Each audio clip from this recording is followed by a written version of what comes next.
साथ रहेगा कौन? क्योंकि अगर देखा जाए तो बाकी के सारे ही जेसन्स असली ही है, जो कि बस अपनी फैमिली के पास रहना चाहते हैं। वही उनके वर्जन्स बहुत सारे हो जाएंगे, क्योंकि उन्होंने पिछले 40 दिनों में बहुत सी चॉइसेस ली थी। तो अगर हिसाब लगाया जाए तो बहुत सारे जेसन्स तो यहाँ पहुँच भी नहीं पाए होंगे, बहुत सारे मारे गए और बहुत सारे अलग अलग मल्टीवर्स में खो गए। मगर उसके भी बावजूद यहाँ आगे बहुत से जेसन्स आने वाले हैं, जो कि उनके हिसाब से वे अपनी फैमिली के पास अपने रियल यूनिवर्स में आए हैं।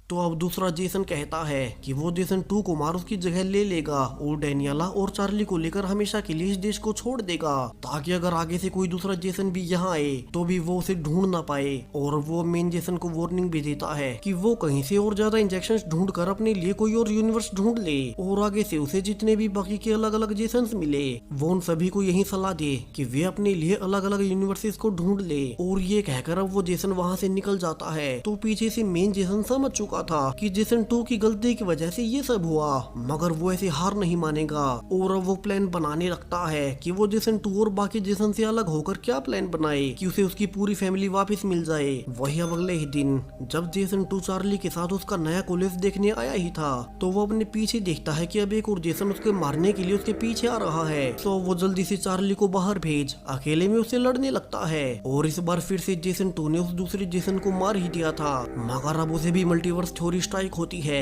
कि असल में ये जेसन आते ही रहेंगे, क्योंकि यहाँ का रियल जेसन काफी दिनों तक उस बॉक्स में रहा था और वहाँ उसने बहुत सारी चॉइसेस भी ली होंगी। तो यहाँ से जेसन 2 आखिरकार फैसला करता है कि वो डेनियला और चार्ली को लेकर यहाँ से बाहर कहीं रहने चला जाएगा। तो वही मेन जेसन बाकी जेसन जैसी गलती नहीं करता। दरअसल उसे पता था कि उसका जेसन 2 से सीधा लड़ना ठीक नहीं, तो वो अब अपने प्लान के अनुसार जानबूझकर पहले एक रेस्टोरेंट में जा वहाँ सबसे मिसबिहेव करता है। और जब उसे पुलिस पकड़ ले जाती है तो फाइनली डेनियला उसे बेल दिलवाने आती है। हालांकि इस डेनियला को भी पता नहीं था कि ये उसका रियल जेसन है, क्योंकि उसे तो अभी मल्टीवर्स के बारे में कुछ भी पता नहीं था। मगर मेन जेसन का तो यही प्लान था ताकि वो डेनियला से मिल सके। और अब वो उसे सारी ही सच्चाई रिवील करना शुरू करता है कि असल में पिछले 40 दिनों से डेनियला और चार्ली दोनों ही जिस जेसन के साथ रह रहे थे वो उनका रियल जेसन था ही नहीं, क्योंकि उसने उस रात उसे किडनैप कर अपने यूनिवर्स में भेज दिया और फिर उसकी जगह लेकर रहने लगा, जबकि वो खुद पिछले 40 दिनों से अपनी फैमिली के लिए मल्टीवर्स में भटकता फिर रहा था। और अब ये सब सुनकर जैसा कि होना ही था डेनियला को बिल्कुल भी भरोसा नहीं होता और वो कहती है कि तुम पहले ही इतने दिनों से अजीब सा बिहेव कर रहे थे और रायन के साथ तुमने न जाने क्या कर दिया और अब तुम ये बहाना बना रहे हो।